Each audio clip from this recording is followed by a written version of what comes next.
Dulu, orang-orang memanggilnya Pak Hermawan yang kasihan. Ia penjaga parkir tua di sebuah kawasan ruko Tanah Abang.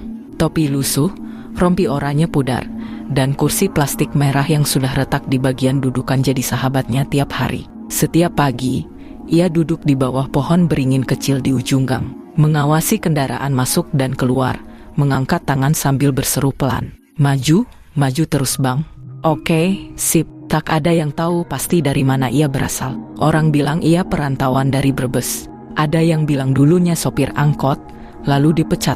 Yang pasti, ia hidup sendiri. Tak pernah dijemput siapa-siapa. Tak pernah berbincang dengan siapapun lebih dari 2 kalimat. Tiap malam, ia tidur di emperan ruko yang tutup. Sesekali pemilik warung memberinya sisa nasi bungkus. Kadang ia tak makan sama sekali, tapi tak pernah mengeluh. Tak pernah minta-minta. Cuma duduk dan tersenyum. Senyum yang kalau diperhatikan baik-baik, tidak benar-benar ramah. Lebih mirip senyum orang yang menyimpan sesuatu. Tahun pertama, ia masih biasa saja. Tahun kedua, orang mulai heran, ia tak lagi tidur di emperan. Ia pindah ke kamar kecil di lantai 2 sebuah ruko kosong. Dapat warisan, katanya pelan saat ditanya. Dari siapa? Tanya tukang nasi goreng. Ia cuma tersenyum. Sebulan kemudian, ruko yang ia tinggali direnovasi, dicat baru. Ada papan nama bertuliskan Hermawan Properti. Jangan-jangan dia numpang nama sama bos beneran. Itu gosip yang beredar di antara sopir dan pedagang kaki lima. Tapi makin lama, makin banyak yang percaya, Pak Hermawan sungguh-sungguh jadi bos. Dalam waktu 3 tahun, ia membeli ruko-ruko lain yang dulunya tutup. Ruko printing, ruko bahan bangunan, bahkan tempat cucian motor yang bangkrut. Satu demi satu dibelinya dengan tunai. Pemilik ruko sebelumnya terpaksa menjual murah karena dagangan sepi dan uang dagangan sering hilang. Aneh memang, tidak ada jejak pencuri. CCTV selalu mati pas kejadian, dan uang yang hilang hanya beberapa ratus ribu, cukup buat bikin bisnis tekor pelan-pelan. Tapi saat mereka menyerah dan jual murah, Pak Hermawan selalu muncul seperti sudah tahu waktu yang pas, dengan amplop coklat berisi uang lembaran 100 ribuan. Tapi bukan itu yang membuat orang mulai takut. Yang bikin mereka bergidik adalah perubahan fisik Pak Hermawan. Ia mulai terlihat membungkuk, awalnya sedikit, lalu makin hari makin dalam. Tulang punggungnya seperti menarik ke bawah. Lehernya kaku, tak pernah menengadah. Kepalanya nyaris menempel dada. Orang-orang bilang, dia kayak lagi gendong anak kecil terus-terusan. Tapi siapa anak itu? Tidak ada yang pernah lihat. Pada suatu malam, penjaga malam ruko, Pak Hadi, mengaku melihat Pak Hermawan datang ke ruko barunya sekitar pukul 2 pagi. Ia heran karena ruko itu belum aktif, masih kosong, dan tak seharusnya ada siapapun. Pak Hadi mengintip dari sela pintu besi yang tak tertutup rapat. Dan di sanalah, dalam gelap gulita, ia melihat Pak Hermawan jongkok, membelakangi pintu. Lalu terdengar suaranya, lirih, menenangkan, seperti menimang anak. Ayo nak, hari ini kita main ke gedung sebelah ya. Banyak uang di sana, tapi jangan nakal ya. Jangan sampai ada yang tahu. Hening beberapa detik. Lalu suara lain menyahut. Suara kecil, pelan, tapi menyeramkan. Iya pak. Pak Hadi mundur terpaku. Lututnya gemetar. Keesokan paginya, ia mengajukan cuti sebulan. Dia tak pernah kembali. 12 tahun lalu, Pak Hermawan masih dikenal sebagai Pak Warno. Ia bukan pemilik ruko, bukan agen properti, hanya penjaga toko bahan bangunan. Tidur di gudang, makan seadanya. Anaknya satu-satunya kabur. Istrinya meninggal karena kanker, tak bisa berobat. Dan saat toko tempatnya bekerja bangkrut, ia ditendang tanpa pesangon. Umurnya waktu itu 58. Tabungannya 0, utangnya 12 juta. Suatu malam, ia duduk sendirian di bawah jembatan flyover, minum kopi sachet yang diberi tukang rokok. Lalu seseorang duduk di sampingnya. Seorang pria buta yang matanya tertutup kain mori. Bapak kelihatan lelah sekali. Pak Hermawan mengangguk, tak menjawab. Kalau saya bilang, ada jalan keluar untuk orang seperti Bapak, yang sudah tak punya siapa-siapa, tapi tubuhnya masih cukup hidup. Bapak mau dengar? Malam itu, Pak Hermawan mendengarkan. Lebih lama dari dia pernah mendengarkan siapapun selama ini. 2 minggu kemudian, ia naik ojek ke ujung kampung tua di daerah pinggiran Cibubur. Hanya ada satu rumah semi permanen, penuh boneka-boneka reyot tergantung di langit-langitnya. Di dalamnya, seorang dukun wanita menunggunya. Kalau kamu mau pelihara tuyul, kamu gak bisa cuma ngasih sesajen tiap malam. Tuyul zaman sekarang butuh rumah, tempat bersembunyi. Dan kamu, Pak, kamu pas, bungkuk dikit, tua, gak mencolok. Tubuhmu bisa jadi punggungnya, tapi kamu harus rela. Kamu gak akan mati cepat, kamu akan hidup lebih lama, tapi tubuhmu akan jadi upeti. Ritual dilakukan di malam Senin Kliwon. Pak Hermawan disuruh telanjang, duduk bersila di tengah lingkaran pasir dan darah ayam. Di punggungnya, dukun itu menggambar simbol segitiga dari tinta hitam dan kuning kunyit. Lalu dibacakan mantra, sampai tiba-tiba, dari pojok ruangan, muncul bayangan kecil merangkak, dengan mata besar dan tubuh seperti lumpur kering. Makhluk itu melompat ke punggung Pak Hermawan, dan langsung melekat. Udah selesai. Mulai sekarang, kamu gak lagi sendirian. Dan kamu gak akan miskin lagi. Seminggu kemudian, tiba-tiba ada orang asing menawari ruko murah. Sebulan kemudian, ia dapat warisan dari keluarga jauh, dalam kurung, yang katanya kecelakaan misterius. Lalu, satu persatu rezeki mengalir. Tapi sejak itu, Pak Hermawan tak pernah bisa berdiri tegak lagi. Tidurnya harus tengkurap, tak pernah mandi malam, dan tiap pagi, bajunya penuh pasir halus. Saya cuma perlu 5 tahun kaya. Habis itu terserah. Kalau saya mati, dia bakal cari tubuh baru. Tapi kalau saya tetap hidup, saya harus terus jadi punggungnya.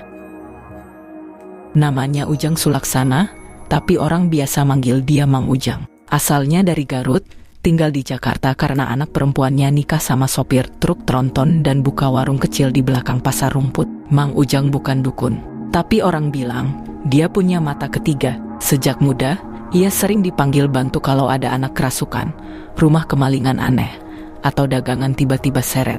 Kerjaannya santai, tukang servis pompa air, tapi matanya tajam. Tatapannya suka bikin orang merinding tanpa tahu kenapa. Suatu pagi, Mang Ujang sedang duduk di warung anaknya, minum kopi pahit sambil merokok linting. Ketika seorang pedagang sendal lewat dan berbisik, "Mang, ada yang aneh di Blok E. Uang saya hilang terus, gembok utuh. Dan semalam saya mimpi anak kecil masuk ke lemari uang." Ketawa-ketawa, matanya hitam semua. Mang Ujang terdiam. Ia hirup rokoknya dalam-dalam, lalu berdiri tanpa bicara. Langkahnya pelan, tapi arahnya jelas. Blok E, tempat ruko milik Pak Hermawan. Di sana, ia berdiri cukup jauh, hanya mengamati dari seberang jalan. Dari kejauhan, terlihat Pak Hermawan sedang berdiri di teras rukonya, tegap dari belakang. Tapi saat ia berbalik, tubuhnya bungkuk nyaris setengah, kepala nyaris sejajar perut, matanya kosong, mulutnya senyum. Dan di saat itulah, Mang Ujang mengernyit pelan. Astagfirullah, ia membatin dalam hati, karena yang ia lihat bukan hanya sosok Pak Hermawan. Di atas punggung pria tua itu, bergelayut sosok mungil. Kulitnya abu-abu kehijauan, matanya besar, bulat, dan hitam mengkilap tanpa bola putih. Ia memeluk leher Pak Hermawan dari belakang, seperti anak kecil manja. Tapi jari-jarinya panjang, mencengkeram leher seperti mencengkeram ayam hidup. Kakinya kecil, bertelapak seperti bebek, dan dari punggungnya menetes pasir halus. Tidak semua orang bisa lihat, tapi Mang Ujang lihat dengan sangat jelas. "Tuyul ya, Mang?" tanya si pedagang sendal, pelan. Mang Ujang tidak menjawab, tapi katanya tuyul itu kecil, nggak segede itu. Mang Ujang hanya menggeleng, lalu berbisik, "Itu bukan tuyul biasa. Dia makan uang, iya, tapi juga makan punggung, makan tulang, makan ruh." Malamnya, Mang Ujang mencoba mengirim doa dari rumah, tapi baru saja ia mulai merapalkan ayat pelindung, lampu di rumahnya padam, HP mati, jam dinding berhenti. Dan dari luar jendela, terdengar suara kecil berbisik, "Kamu tadi lihat aku ya? Jangan ganggu bapakku, nanti aku main ke rumahmu." Besoknya, Mang Ujang pulang ke Garut. Mendadak, tak sempat pamit pada siapapun. Anaknya bilang, "Bapak saya trauma, nggak mau ngomong sepatah kata pun sejak malam itu." Dan yang lebih aneh lagi, warung anaknya bangkrut seminggu kemudian. Uang hilang, pelanggan menjauh, dan di lantai warung, tiap pagi, ada jejak telapak kaki mungil dari pasir basah. Rian baru sebulan lulus kuliah D3 akuntansi, kerja serabutan, dan masih numpang tinggal di kontrakan sepupunya di kawasan Karet. Ia tahu hidup keras, tapi ia juga percaya, asal kerja jujur dan tahan banting, pasti ada rezeki. Lowongan itu datang dari grup WhatsApp alumni kampus. Dibutuhkan staf admin untuk kantor properti kecil, gaji UMR, makan siang disediakan. Interview langsung, bawa CV, alamatnya, Ruko Blok E nomor Hermawan Properti. Rian datang pagi-pagi sekali. Jam 8 pagi ruko itu masih tertutup. Ia sempat ragu, karena ruko sebelah tampak tak terawat. Tapi papan nama kantor tampak baru dan rapi. Huruf timbul warna emas. Di jendelanya tertempel stiker kecil. Hanya yang benar-benar niat yang diterima di sini. Jam 8.30 pintu dibuka oleh pria tua bungkuk. Wajahnya kusut, kulitnya keriput, tapi matanya tajam. Rian menunduk sopan. Pak Hermawan ya? Iya, kamu Rian. Ayo masuk. Suara Pak Hermawan dalam dan tenang. Senyumnya tipis, tapi entah kenapa, Rian merasa sedikit merinding. Hari-hari pertama berjalan normal. Kerjanya ringan, input data, cetak kwitansi, antar surat ke ruko-ruko lain. Pak Hermawan jarang bicara, tapi selalu memberi makan siang, bahkan kadang uang transport. Tiap sore, ia duduk di kursi malas di ruang belakang, membelakangi jendela. Rian beberapa kali melihat pria tua itu menepuk-nepuk punggungnya sendiri, seolah sedang menenangkan sesuatu. Kadang terdengar ia berbisik, "Sudah sore, nanti kamu main lagi ya, jangan sekarang. Diam dulu." Saat Rian tanya, Pak Hermawan hanya tertawa kecil. Minggu kedua, Rian mulai merasa ruko itu aneh. Setiap pagi saat ia datang, lantai selalu ada jejak kaki kecil dari debu halus, seperti bekas anak kecil habis main tanah. Ia pikir itu tikus, tapi jejaknya terlalu jelas, terlalu rapi. Ia coba bersihkan, tapi tiap pagi muncul lagi. Pernah, suatu malam saat harus lembur sendirian, lampu ruang kerja tiba-tiba padam. Saat ia berdiri dan mencari saklar, ia melihat bayangan kecil berlari di ujung ruangan. Cepat, rendah, dengan tawa cekikikan kecil seperti balita, tapi menyeramkan. Keesokan harinya, Rian bicara ke Pak Hermawan. Dengan gugup, ia bilang, "Pak, saya kayaknya lihat anak kecil kemarin malam." Pak Hermawan diam lama, lalu menjawab sambil tersenyum, "Kalau kamu udah lihat, berarti kamu memang sudah cocok di sini." Rian membeku. "Cocok, Pak?" "Iya. Dia cuma muncul ke orang yang dianggap teman." Sejak itu, Rian mulai mimpi aneh. Dalam tidurnya, ia melihat dirinya duduk membelakangi kaca, dan ada tangan mungil yang melingkar di lehernya. Dingin, licin, dan setiap kali ia terbangun, di bahunya ada butiran pasir. Puncaknya terjadi di minggu ketiga. Malam itu, ia diminta lembur, sendirian. Tiba-tiba, lampu mati, laptop mati, HP tidak bisa dinyalakan. Dan dari ruang belakang terdengar suara Pak Hermawan. Tapi, suaranya tidak seperti biasanya. Serak, berat, bergetar. "Rian, jangan takut, kamu akan lebih kuat dari aku nanti." Lalu terdengar suara anak kecil, dekat, tepat di telinganya. "Aku suka kamu, kamu lebih muda, tulangmu masih baru." Ustadz Raihan masih muda, usia 30-an, ramah, ngobrolnya santai. Setiap pagi, ia buka kios kecil di ruko seberang. Raihan Quran printing, tempat fotokopi kitab, cetak yasinan, dan spanduk kajian. Rian beberapa kali mampir ke sana. Awalnya cuma nyetak nota atau minta fotokopi kakak. Tapi pagi itu, waktu ia masuk untuk minta scan dokumen, wajah Ustadz Raihan langsung berubah begitu lihat logo di map yang dibawa Rian, Hermawan Properti. "Kamu kerja di situ?" "Iya, Pak." "Baru? Sudah hampir 3 minggu, Pak." Ustadz Raihan terdiam, lalu pelan-pelan menarik kursi. Tatapannya berubah serius. "Kamu pernah dengar suara anak kecil di sana?" Rian mengangguk. Perlahan, "Pernah lihat jejak kaki kecil." Rian langsung merinding. "Iya, Pak, kok Bapak tahu?" Ustadz Raihan tidak langsung jawab. Ia berdiri, berjalan ke rak belakang, lalu mengambil sebuah botol kecil berisi minyak. Ia menuangkan sedikit ke tangannya, lalu mengusapkannya ke mata. Matanya langsung berkaca-kaca, tapi ia tahan. Lalu, sambil melihat ke arah ruko Pak Hermawan di seberang, Ia berbisik, dia nggak sendiri, nak. Sudah lama dia ditemani. Ustadz Raihan melihatnya. Sosok itu masih sama. Makhluk kecil berkulit abu-abu kehijauan, tapi sekarang tumbuh sedikit lebih besar. Lengannya lebih panjang, matanya tetap besar, mengkilap, dan kosong. Kakinya menggantung di sisi tubuh Pak Hermawan, seperti anak kecil minta gendong, tapi membusuk. Dan dari wajah makhluk itu muncul senyum mengejek, seperti tahu sedang dilihat. Dulu kecil, sekarang makin kuat, karena makin sering dikasih makan, kata Ustadz Raihan. Makan, maksudnya uang. Ustadz Raihan menggeleng. Uang cuma pemanggil awal. Yang bikin dia besar, itu jiwa muda yang dikorbankan perlahan. Lalu ia bercerita, dulu ada yang pernah coba ruqyah kantor itu. Seorang ustadz senior, tapi belum sempat masuk. Mobilnya meledak tanpa sebab di jalan. Orang-orang mengira korsleting, tapi semua alat elektronik dalam mobil meleleh. Sejak itu, tak ada yang berani dekat. Kalau kamu masih bisa keluar, keluarlah, bisik Ustadz Raihan. Dia belum sepenuhnya menempel ke kamu. Tapi kalau kamu lewat hari ke-30, akan terlambat. Rian pulang hari itu dengan kepala penuh ketakutan. Tapi saat masuk ke ruko, ia mendapati Pak Hermawan duduk di ruang tengah, tersenyum, seperti tahu semuanya. Dari tempat Raihannya, jangan terlalu percaya sama orang yang suka nyalin ayat. Belum tentu paham maknanya. Suara Pak Hermawan tenang, tapi di balik punggungnya ada pasir menetes ke lantai. Dan di lantai, jejak kaki mungil mulai muncul lagi, satu persatu, menuju Rian.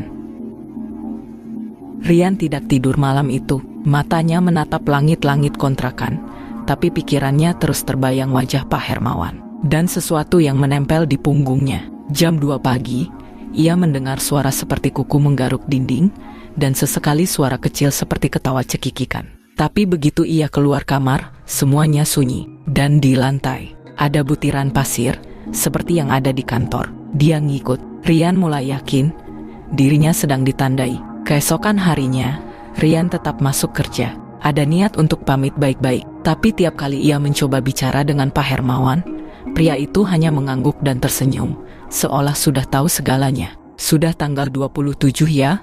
Gumam Pak Hermawan sambil menyeruput kopi. Dulu si Sari juga sampai hari ke-28. Setelah itu dia mulai gak bisa bangun pagi. Rian diam, tubuhnya dingin, hatinya mulai diserang panik. Sari, iya, anak baik, disukai dia. Tapi ya itu, suka ngelawan, nggak kuat. Hari itu Rian nekat. Saat Pak Hermawan keluar untuk makan siang sebentar, Rian mengendap masuk ke ruangan belakang. Ruangan yang selalu gelap dan terkunci. Tapi hari itu, tak terkunci. Di dalamnya gelap dan pengap, hanya diterangi cahaya dari jendela kecil berdebu. Ada rak tua penuh map dan kardus lusuh. Dan di sudut ruangan, sebuah lemari besi, berkarat, tapi tak terkunci. Rian membuka perlahan. Isinya, beberapa foto lusuh, anak-anak muda, wajah pucat, sebagian matanya ditutup, sebuah buku tulis bergambar lingkaran dan huruf Jawa kuno. Dan paling bawah, sebuah mainan anak-anak, mobil-mobilan dari kayu, penuh debu dan pasir. Saat Rian menyentuh mainan itu, terdengar suara, "Jangan sentuh mainanku." Langsung dari belakang, ia membalikan badan cepat, kosong. Tapi kemudian, suara ketawa cekikikan terdengar dari atas lemari. Rian menoleh dan hampir jatuh. Di atas lemari, ada sosok mungil berkulit kelabu duduk. Matanya besar mengawasi, dan pasir terus menetes dari kakinya. "Mainanku, mainanku, sekarang kamu juga mainan." Tiba-tiba pintu ruangan tertutup sendiri. Gelap. Rian memukul-mukul pintu, berteriak, panik. Tapi dari dalam kegelapan, suara Pak Hermawan terdengar, "Kamu sudah terlalu dalam, Rian. Tinggal 3 hari. Tubuhmu masih muda. Dia suka kamu. Kalau kamu bertahan, nanti giliranmu juga punya teman kecil. Nggak semua orang kuat seperti saya." Pintu terbuka. Rian terjatuh keluar, keringat dingin membanjiri tubuhnya. Pak Hermawan berdiri di depannya. "Tenang, kamu boleh pulang hari ini. Istirahat ya. Nikmati waktu sebelum hari ke-30. Di luar ruko, Rian berjalan gontai. Saat melewati kios Ustadz Raihan, pria itu hanya menggeleng. "Kamu, udah dibuka pintunya. Setengah badan kamu udah di sana. Saya mau keluar. kata Rian, suaranya gemetar. Ustadz Raihan memegang bahu Rian. Kalau kamu benar-benar mau keluar, kamu harus lawan dia di tempat dia tinggal. Di mana? Di dalam ruko itu. Bukan yang kamu lihat siang hari, tapi yang muncul di malam ke-30. Rian mengunci pintu kontrakan rapat-rapat malam itu. Sudah 3 hari sejak kejadian di ruangan belakang. Dan selama 3 hari itu, makhluk itu tak berhenti datang dalam mimpi. Ia selalu duduk di sudut gelap, matanya besar, hitam bulat, tertawa, kadang menyanyikan lagu aneh dengan suara seperti anak kecil. Dan tiap bangun, Rian selalu menemukan pasir di bantalnya, kadang di sakunya, pernah sekali di dalam sepatunya. Kamu gak bisa kabur, bisik suara dalam kepalanya. Kamu udah dicicip, tinggal nunggu matang. Rian sempat mencoba kabur. Sore itu, ia naik bus malam menuju Purwokerto, tanpa tujuan jelas. Baru sejam perjalanan, tubuhnya panas tinggi, pusing, dan saat ia berkaca di toilet bus, ia melihat bayangan anak kecil bergelayut di punggungnya, padahal tak ada siapa-siapa. Langsung ia turun di rest area, muntah, lalu memesan ojek online, kembali ke kontrakan. Pintu udah kebuka, tubuhmu udah separuh di sana, suara Ustadz Raihan mengiang di kepala. Keesokan paginya, Rian nekat datang ke kios kecil tempat Ustadz Raihan biasa duduk. Ustadz itu hanya menatapnya dengan sorot mata lelah. Saya pikir kamu sudah pergi jauh. Saya mau lawan dia. Kalau itu satu-satunya jalan keluar. Ustadz Raihan tak langsung menjawab. Ia mengeluarkan sesuatu dari saku jubahnya, botol kecil berisi cairan kuning kehijauan, minyak bidara dan asma khusus. Semprotkan kalau dia mendekat, tapi jangan harap bisa bunuh dia. Dia bukan makhluk biasa. Dia cuma terlempar sebentar. Rian mengangguk, tangannya gemetar saat menerima botol itu. Terus saya harus ngapain? Masuk ke ruko. Jangan bawa siapa-siapa, jangan bicara. Kalau kamu cukup kuat, dia akan nawari. Kalau kamu tolak, dia akan coba masuk lewat paksa. Dan kalau saya kalah, kamu bukan cuma mati, Rian, kamu jadi wadah. Tubuhmu dipakai buat cari mangsa baru. Malam pun tiba. Rian berdiri di depan cermin, menatap dirinya sendiri. Bola matanya merah, kulitnya pucat. Di pundaknya ada bekas jari mungil, merah membiru, seperti dicekik kecil-kecil. Ia buka laci, ambil dompet, HP, dan botol kecil itu. Lalu menatap pintu kontrakan yang sedikit terbuka sendiri. Padahal tadi dikunci. Besok tanggal 1. Bisiknya sendiri, kalau saya masih hidup. Langit kota terasa lebih rendah malam itu. Udara panas tapi kering, seperti ruang tunggu di rumah duka. Rian berdiri di depan ruko Hermawan Properti. Pukul 11.58 malam. 2 menit sebelum tanggal berganti. 2 menit sebelum pintu dibuka. Bukan dengan kunci, tapi dengan perjanjian. Tangannya memegang botol kecil pemberian Ustadz Raihan. Keringat dingin mengalir di punggungnya, meski udara diam. Jam 12 tepat, pintu ruko terbuka sendiri. Pelan-pelan, berderit, seperti napas terakhir. Di dalam, tak ada lampu. Tapi ada cahaya temaram dari lilin-lilin kecil yang entah sejak kapan sudah menyala, membentuk jalur menuju ruangan belakang. Langkah demi langkah, Rian masuk. Bau amis dan anyir tanah basah langsung menyerang hidung. Dinding ruko berubah, kini berjamur, hidup, bergerak sedikit seperti bernafas. Di ujung lorong itu, Pak Hermawan berdiri. Tapi ini bukan Pak Hermawan seperti biasa. Tubuhnya kini sepenuhnya bungkuk. Bahunya patah satu, wajahnya menghitam di sebelah kiri. Dan di punggungnya, sosok itu sudah bukan tuyul kecil. Sekarang lebih besar, sebesar anak usia 7 tahun. Wajahnya tetap bocah, tapi matanya hitam penuh, tanpa kelopak. Senyumnya seperti robekan di karung beras, lebar dan basah. Kamu datang, Rian. Aku senang. Dia juga senang. Kamu akan gantikan aku. Pak Hermawan bicara dengan suara berat, seperti menahan muntah. Matanya berkaca-kaca, tapi bibirnya tetap tersenyum. Ada pasir menetes dari rambutnya. Tiba-tiba, tuyul itu melompat ke tubuh Rian. Semuanya terjadi cepat. Tubuh Rian menegang. Kakinya tak bisa bergerak. Matanya berkunang. Makhluk itu kini memeluk lehernya dari belakang. Sama seperti yang dilakukan ke Pak Hermawan. Hangat, licin, berat. Ini giliranku menunggang. Tubuhmu segar, paru-parumu muda, tulangmu kuat. Rian ingin berteriak, tapi suaranya hilang. Ingin berlari, tapi kakinya seperti tertanam ke tanah. Makhluk itu mulai merasuk. Lalu, dalam sisa kesadarannya, Rian membuka jaket, menggenggam botol kecil, dan dengan kekuatan terakhir, melemparkannya ke belakang bahunya, mengenai kepala makhluk itu. Botol pecah, cairan minyak menyiram kepala tuyul itu. Makhluk itu menjerit, suaranya seperti bayi menangis kesakitan. Ia melepaskan leher Rian, melompat ke tanah, menggeliat, tubuhnya mengecil, menjadi gumpalan abu dan pasir yang mendesis. Pak Hermawan roboh seketika. Mulutnya masih mengucap satu kata berulang-ulang, "Ampun, ampun." Lalu, tubuhnya perlahan tertarik ke dalam tanah, seperti ditelan lantai itu sendiri. Dan dalam hitungan detik, lantai ruko kembali polos, sunyi. Ruang itu kembali seperti semula. Cuma ada Rian, dan sebotol pecah, dan pasir di bawah kakinya. 3 bulan kemudian, Rian kini tinggal di kota lain. Ia bekerja di tempat baru, lebih tenang, lebih manusiawi. Tapi kadang, saat malam sepi, ia merasa seperti sedang digendong seseorang dari belakang. Dan setiap kali bangun, ia selalu menemukan hal yang sama, butiran pasir halus di bantalnya. Sementara di depan ruko yang sudah lama kosong itu, jendelanya pecah. Ada banyak coretan di dinding. Seorang pria muda berdiri di depannya. Namanya Aditya, mahasiswa tingkat akhir, sedang cari tempat untuk buka studio desain bareng temannya. "Ini loh, tempat yang murah banget," katanya, dulu bekas kantor properti, tapi udah lama kosong. Aditya melangkah ke dalam, senter HP menyorot sudut-sudut ruko. Saat menjejak ke lantai belakang, lantai yang dulu menelan Pak Hermawan, dia berhenti. Ada bekas garis lilin terbakar membentuk lingkaran. Tapi yang paling aneh, di pojok ruangan, ia menemukan sesuatu, sebuah botol kecil pecah, dan di sekelilingnya, pasir. Aditya jongkok, menyentuh pasir itu, digosok-gosok pakai jari. "Hah, pasir?"